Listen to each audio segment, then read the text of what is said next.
amor, tudo bem com você? Seguindo a indicação do @viralata21, começamos a leitura deste livro, Como Construir a Sua Resiliência. Resiliência significa literalmente esticar-se como um elástico. Então, ao mesmo tempo que o elástico é flexível, ele é super resistente. E essa qualidade é necessária no nosso dia a dia, é preciso ser cultivada. Então nós vamos aprender ao longo da leitura deste livro algumas dicas de como cultivar a resiliência. Vamos começar então com o primeiro capítulo. Capítulo 1, a página é a 15. Evitando o fatalismo adquirido e mudando a maneira de interpretar os fatos. Em 1967, Dr. Martin Seligman iniciou uma série de experimentos com 3 grupos de cães. No primeiro grupo, os cães foram submetidos a choques elétricos, mas receberam como recurso um painel que podiam apertar com seus focinhos para interromper os choques. O segundo grupo de cães foi submetido aos mesmos choques, mas sem o recurso do painel. Ele era o grupo de controle e não recebeu choques.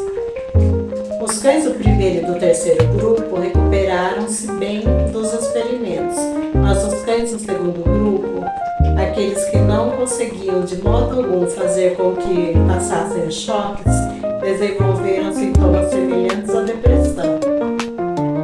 Na segunda parte do experimento, os cães foram colocados em caixotes de 4 lados, com as paredes baixas sobre as quais podiam olhar o exterior. Quando os choques foram administrados, todos os cães tiveram a oportunidade de escapar facilmente da dor, pulando fora do caixote. E foi isso que fizeram os cães do primeiro e do terceiro grupo. Mas os cães do segundo grupo, aqueles que haviam aprendido há pouco que nada podiam fazer para escapar aos choques, simplesmente continuaram dentro dos caixotes, ganindo e suportando-os até o fim. Eles foram levados a crer que não podiam fazer nada para sair daquela situação. Dr. Seligman nomeou esse comportamento fatalismo adquirido. Experimentos similares foram repetidos com outros animais e com bebês e adultos humanos e obtiveram o mesmo resultado. Depois de terem sido expostos a uma situação sobre a qual não possuíam nenhum controle, eles continuaram a apresentar o mesmo sentimento de impotência, até mesmo em situações sobre as quais tinham controle. Olha só que interessante isso, né? E quanto que a gente vê isso no dia a dia? A pessoa resignada e completamente conformada com certa situação e ela nem se dá o trabalho de tentar sair daquilo. Sabe? A pessoa fica naquela tristeza, naquele ostracismo e muitas vezes a saída está logo ali. Talvez mudando um ponto de vista, ou talvez vendo as coisas de um ângulo diferente, ou talvez conversando com pessoas mais experientes. Então, esse experimento retrata bem a condição de nós humanos, né? De como o ponto de vista a respeito das coisas pode definir uma vida inteira de repente, né? O experimento faz com que fique simplesmente insuportável, ela busca um meio de sair daquela situação, ou ela se resigna e acaba se conformando. Em qual grupo será que nos encontramos? Essa é uma pergunta de retórica e certamente ela deve ser pensada e repensada. Adquirindo fatalismo. Você era o melhor namorado do mundo e ainda assim levou o pé na bunda. Você era um esposo estupendo e ainda assim foi traído. Você sempre foi uma boa pessoa, mas seu pai morreu quando você ainda estava no colégio, enquanto os canalhas da sua turma ainda podiam viajar para pescar com os pais. Você se entregou de corpo e alma ao seu trabalho e ainda assim não recebeu a promoção que tanto almejava. Você ralou para valer na faculdade de Direito e ainda assim não consegue um emprego. Quando coisas desse tipo acontecem, você perde um importantíssimo senso de controle da sua vida. Você deixa de acreditar que é o capitão do seu próprio destino. Você seguiu as regras do jogo e mesmo assim se ferrou. Sente-se desiludido e começa a dar espaço para o desenvolvimento da filosofia melindrosa e passiva do "pra quê?" em todas as áreas da sua vida. Mas experiências como essas não garantem que você desenvolverá o fatalismo adquirido. Durante a pesquisa, Seligman percebeu um curioso fenômeno.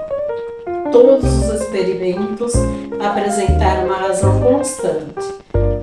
2/3 dos elementos submetidos à situação sobre a qual não possuíam nenhum controle desenvolveram o fatalismo adquirido, mas o outro terço não. Eles foram capazes de olhar para aquela situação como um evento isolado, recuperaram-se para enfrentar de maneira proativa os desafios futuros. Por Seligman, queria saber qual era o segredo daquele terço que se sentiu impotente na situação isolada, mas não carregou consigo esse sentimento para novos desafios. Por que eventos idênticos provocaram reações tão distintas? A resposta a isso vem a ser uma coisa chamada modo interpretativo. Explicando o modo interpretativo, Dr. Seligman descobriu que a diferença entre aqueles que foram capazes de recuperar-se e aqueles que foram suscetíveis ao fatalismo adquirido tinham razões nos diferentes modos de interpretação dos acontecimentos. Seligman argumenta que nossa interpretação dos eventos pode ser dividida em personalização interior versus exterior, especificidade, específico versus geral, permanência, temporário ou permanente. Os autores do fator resiliência renomearam essas categorias com termos mais fáceis de memorizar e explicar. Eu, não eu, sempre, nem sempre, tudo, nem tudo. Uma pessoa do tipo eu sempre, tudo, chega automaticamente à conclusão de que foi ela que causou o problema, eu. Que ele é permanente e imutável, sempre, e afetará todos os aspectos da vida, tudo. Diante de um problema, uma pessoa do tipo não eu, nem sempre, nem tudo, acredita que outras pessoas ou circunstâncias causaram o problema, não eu. Que ele é passageiro e imutável, nem sempre, e não afetará muito sua vida, nem tudo. Obviamente, os estudos demonstram que pessoas que possuem um modo interpretativo, não eu, nem sempre, nem tudo, são mais otimistas, enquanto aquelas que possuem um modo interpretativo, eu sempre, tudo, tendem a pessimismo e a depressão. Diante de uma situação de fracasso, uma pessoa do tipo eu sempre, tudo, tende a desenvolver o fatalismo adquirido em múltiplas áreas de sua vida e por longos períodos. As consequências desses modos interpretativos, não só em nossa resiliência, mas em todos os aspectos de nossa vida, não podem ser subestimados. Pessoas que possuem um modo interpretativo pessimista, eu sempre tudo, são mais suscetíveis à depressão, ansiedade, baixa autoestima e à inércia paralisante diante de dificuldades. Pessoas com um modo interpretativo otimista, não eu, nem sempre, nem tudo, por outro lado, experimentam a maior saúde, felicidade, sucesso no trabalho, nos estudos e nos esportes. Então, nós vamos parar por aqui porque esse capítulo é meio compridinho para não ficar exaustivo. Então, veja, tudo depende do meu ponto de vista. É aquela velha história do copo meio cheio, meio vazio. Pessoas olhando a mesma situação de ângulos diferentes e também de acordo com a sua personalidade, se é uma pessoa mais autoastral, mais otimista, ela não vai ver aquilo com tanta gravidade, ao passo que uma pessoa mais retraída, mais introvertida, vai achar que aquilo é o fim do mundo. Sabe a hieninha lá do desenho, da hiena com o leão, né? Ó vida, ó céus, ó azar. Agora a pessoa que é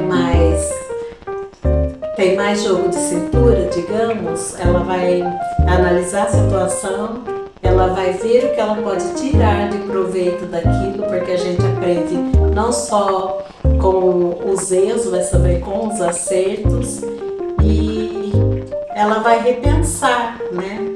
Ela vai recalcular a rota para sair dessa situação.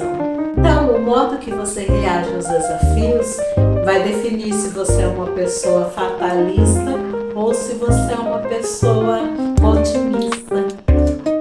Em qual dos lados você pretende estar? Mas conforme nós aprendemos, a resiliência ela é adquirida. Ninguém vem com essa qualidade como um item de série. Ela leitura nós vamos trabalhar isso daí. Combinado? Mas me diga, o que você achou desse começo de capítulo? Você concorda? Você já passou por alguma situação assim? Você se considera fatalista? Você se considera otimista? Conta-me tudo, não esconda-me nada. Outra coisa, você já deixou seu joinha? Já se inscreveu no canal? Se não se inscreveu, se inscreva, né? Fique à vontade, tem vários livros super bacanas, tem indicações super legais e assim a gente vai aumentando a nossa comunidade de leitores, tá bom? Beijo, fica com Deus e até a continuação do capítulo 1.